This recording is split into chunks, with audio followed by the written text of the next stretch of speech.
It's a conversation me and Leon have sometimes. What's a trick?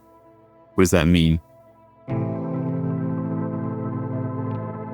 And it's a philosophical question in a sense. I think the answers to what a trick is can vary immensely depending on who you ask. But I do think there is a case to be made for some tricks being voluntary and some being involuntary. And if you're skating on a flat surface, you're skating along a path or a road, you're just skating from A to B, you're not thinking about anything, those might be kind of involuntary movements, but I think they're still tricks.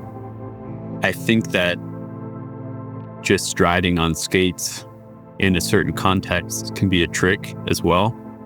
Just striding on a flat surface. I sometimes think about filming just skating in that way. I really enjoy how, in the same way that everybody looks different when they walk down the street, everybody looks different when they stride on their skates.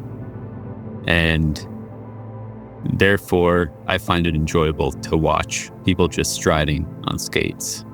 And especially at high speed, you could have a trick be something as simple as skating from point A to point B as quickly as possible. But depending on the context of how that trick is viewed or it's watched, if it's recorded as a clip, people might perceive it as a trick or they might not perceive it as a trick. But to the skater that did the trick, the skating from point A to point B in as quick a time as possible, they know that what they were doing was voluntary, and they know that they were trying to achieve a certain speed or a lower elapsed time. But that component of behavior might not be explicit to the viewer. So the viewer might think that person's just skating, or they're just skating fast in this video. But the skater's like, no, I really had to work hard because I've tried this 40 times and I couldn't get it as fast as I wanted to until the 41st attempt. And it's a trick. Like, therefore it's a trick. The bar is very low for what determines a trick or not.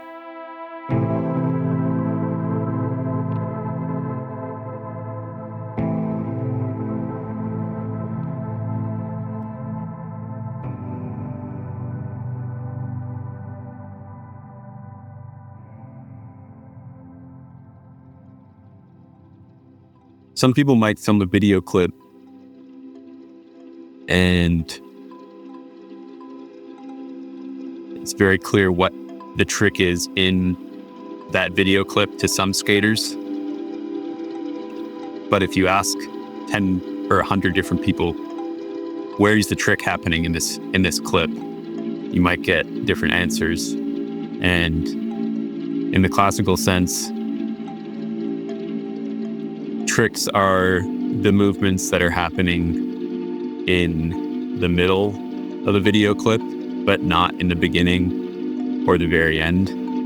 Typically, almost always, people are going to adhere to the mold of the video clip starts and the trick is not happening yet. And then, but I'm fooling you because look what I'm about to do. And then they do something and it's like, oh, I've been fooled. I thought they were just skating in a straight line, but then they jumped over this thing.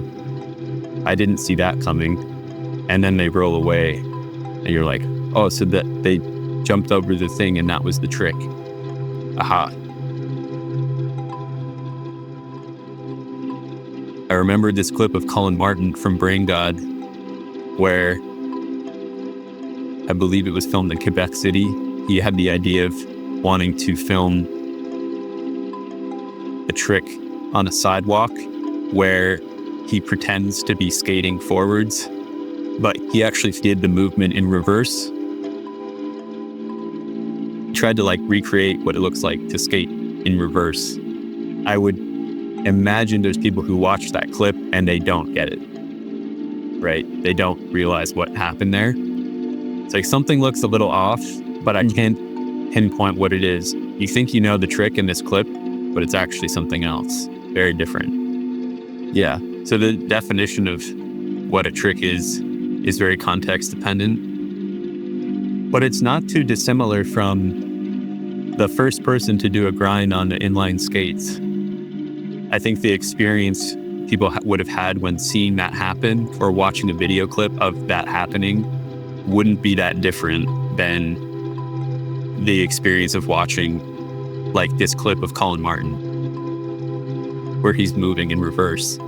People might think they understand that the person is sliding on their skates on an edge of a surface of an obstacle of some kind, or on a rail or whatever it may have been, but they don't realize how the skate is locking on to that surface, or like where the person is like sliding on their skate. But now we're so used to watching people grind on skates. It's like, hey, I get the trick. It's a grind. Like that was the trick.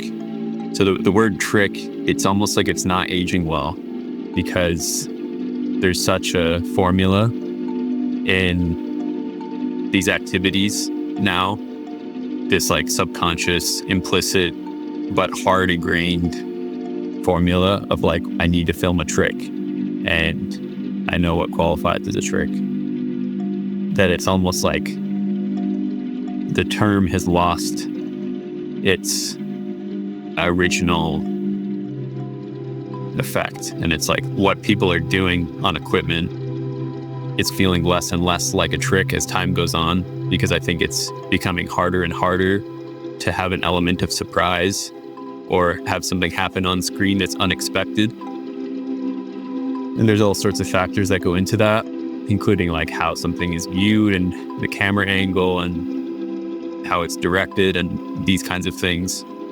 But the word trick doesn't feel very accurate. And I think it would have felt more accurate in the late 80s or early 90s, like that person did a trick on skates. But now in 2025, it's like, yeah, they did a trick, but I'm not really sure which part of me was tricked when I watched that. Yeah, because there's so much sort of top-down knowledge that the viewer has of the experience of watching tricks on skates. There's thousands and thousands of things that you've seen people do on screen and in person that are all forming your knowledge of what a trick is.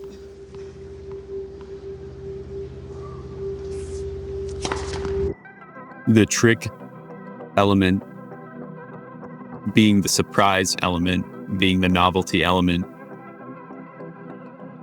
is something that is more accessible if you have that sort of deeply refined technique of a move. That opens the door to add something else into the movement that's unexpected, that's confusing, or that requires multiple viewings to understand. And the better your technique is of a certain move, of a certain trick, the more intentional it's going to look. Even just a carve, you can refine that movement forever, and you can do it as many times as you want. And there's always going to be ways to make it feel more efficient and ways to figure out how to do it while using less energy. When I was a kid, my main sport that I played, which I played competitively, was tennis. And one of the fundamental aspects of tennis is developing your ground strokes, your forehand and your backhand. And the only way to develop those is to do them many times over and over and over, while adjusting certain aspects of the movement from start to finish. If you think about it as just a single swing of the racket, there are dozens of things you can adjust that are going on with your body in that swing motion that will change the outcome of where the ball goes and what the ball does. And I think that I apply some of that to skating and to moves on skates, in that I want to be able to do a gazelle or a soul grind as efficiently as possible. And I want the moves that I'm doing to sort of occupy a smaller cognitive load over time.